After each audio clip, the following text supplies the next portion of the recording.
दर्शन की बेला ये मौसम रास रचाने। ओशो कितने ही विषयों पर समय समय पर बहुत अलग अलग तरीके के विचार देते रहे।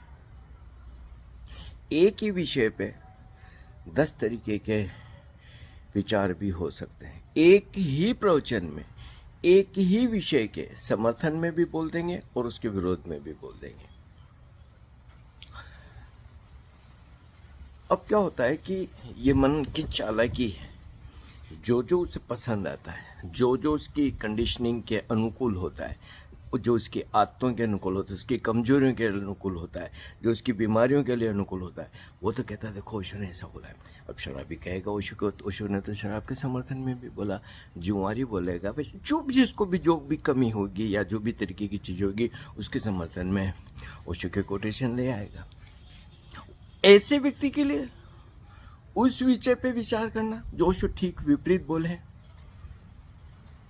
अब ये जो देवदत्त हैं, लट्ठू भारती हैं और पता नहीं कौन कौन जो अपने को जीवंत गुरु कहते फिरते हैं, ये वो कोटेशन ढूंढ लाते हैं जिसमें ओशो बोलते हैं कि मेरे बाद किसी जीवंत गुरु के पास चले जाना। वो कोटेशन वो नहीं बोलेंगे, वो नहीं देंगे जहां ओशो कहेंगे मैं यहाँ से कहाँ जाऊंगा, अगर तुमने प्रेम किया तो मैं तुम्हें हमेशा ना उपलब्ध रहूंगा। और किसी लफंगे के पास, किसी ढोंगी के पास, किसी पाखंडी के पास जाने की तो फिर भी ओशो ने बात नहीं बोली, लेकिन जीवंत गुरु खुद ही बन गए और ले आए ओशो के कोटे। ये बड़ी चालाकियां हैं। मीठा मीठा गप, कड़वा कड़वा थू। अब जैसे कि कोई त्योहार आता है, जब भी कोई त्योहार आता है, ओशो के जो ओशो उसके समर्थन में बोले उसके कोटेशन की बाढ़ आ जाएगी। अरे तुम्हें त्योहार मनाना है मनाओ, कुछ भी बुरा नहीं उसमें, लेकिन ओशो का उपयोग या दुरुपयोग मत करो। ये मत बोलो कि देखो जी होली के बारे में ओशो ने क्या बोला है। होली के बारे में ओशो ने की विपरीत बातें भी बोली, फिर वो भी सुननी जरूरी है। अगर ओशो की ही माननी है और ओशो के ही विचारों से अपनी बात को, अपने जीवन को निर्धारित करना, तो फिर जो विपरीत विचार है उनको भी सुनना पड़ेगा, पढ़ना पड़ेगा, देखना पड़ेगा। जो रूपांतरण आता है, जो बदलाव आता है, जो सजगता आती है, जो होश आता है, वो तब आता है जब हम अपनी कंडीशनिंग पर, अपनी बेहोशी पर, अपनी ग्रंथियों पर हम ठीक से चोट को देख सकते हैं, देख पाते हैं। इसके अभाव में तो हमारी मूर्खताएं वैसी की वैसी बनी रहेगी और ओशो का समर्थन भी मिल जाएगा। वो तो मूर्खता को हमने सीमेंटेड कर दी। एक संभावना भी कभी होती कि कोई बदलाव आता तो वो भी संभावना नहीं बनी रहती। अब किसी संदर्भ में किसी एक व्यक्ति विशेष को एक बार ओशो ने बोल दिया कि भाई ठीक है, तू अगर सिगरेट पीती है कोई बात नहीं। अब व्यक्ति के लिए ओशो ने कुछ बोल दिया, लग गए लोग सिगरेट पीने के लिए। अब ओशो ने कुछ सिगरेट पीने का कुछ बोला है क्या, लेकिन फिर ओशो गुस्सा होगा, बोले तो इतने मूड कैसे हो यार, सबके सब धोखने की तरह शुरू हो गए। अगर ऐसे हम ओशो को और ओशो के वचनों को और ओशो के संदेश को लेते हैं तो तय मान के चलिए कि ये बीमारियों को हम बहुत ज्यादा जटिल कर देते हैं। कोई संभावना नहीं बचती फिर बाहर आने की। ओशो भी हमारे लिए सहयोगी नहीं हो पाएंगे। ऐसे जो लोग हैं चालाक, उनके लिए ओशो के संदेश भी जहर बन जाएंगे।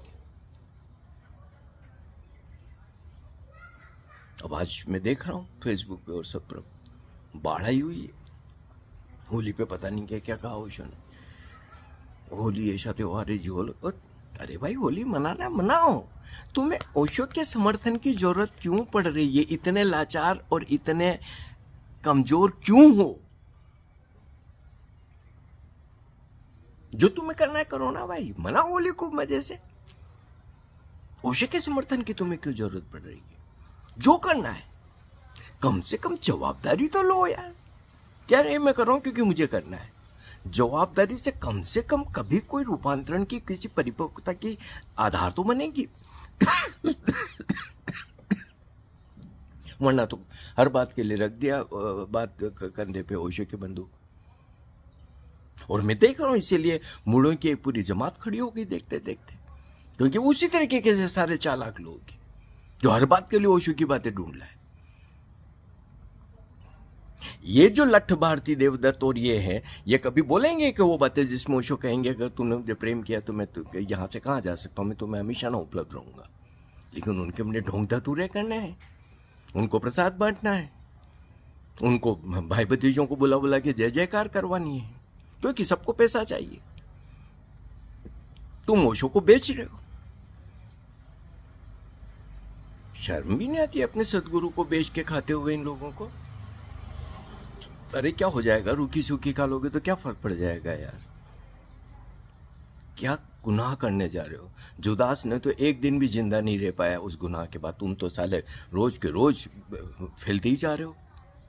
कितने क्रूर और कितने हिंसक चित्त के लोग, कैसे ऐसे लोग ओशो को समझ सकते हैं। ओशो को समझने के लिए तो प्रतिभा चाहिए, समझ चाहिए, संवेदनशीलता चाहिए, एक विनम्रता चाहिए, एक निर्दोष आत्मा चाहिए, एक निर्मल चित्त चाहिए। नहीं है तुम्हारे पास में। तो ऐसा जो व्यक्ति ढोंग धतूरे करते फिरते, चेयर पे बैठ बैठते, कुर्सियों पे बैठ बैठ के धक्के देते फिरते, जनानियों की इधर उधर हाथों पे रखते रहते हैं, ये बहुत ही ज्यादा विकृत लोग हैं। लेकिन ये भी होली महोत्सव मना रहे। सुधार की किसी तरीके के बदलाव की संभावनाएं कहां बनती। ओशो होली महोत्सव, अरे ओशो मनाओ, तुम्हें जो करना है करो यार। ओशो के माथे क्यों आ रहे हो।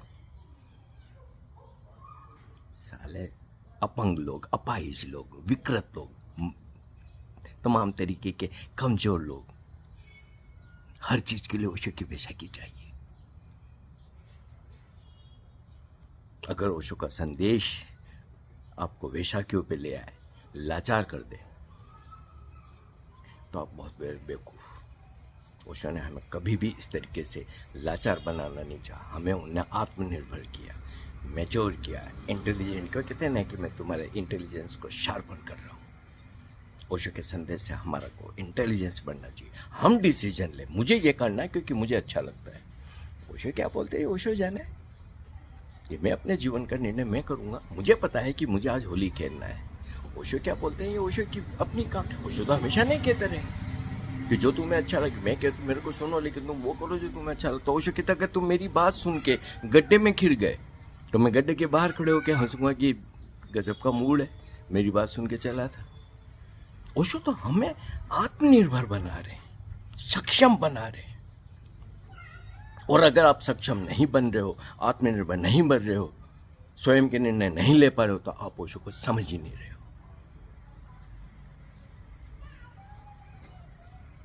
हमारे चैनल को सब्सक्राइब करिए, लाइक करिए, शेयर करिए। तुम्हारे दर्शन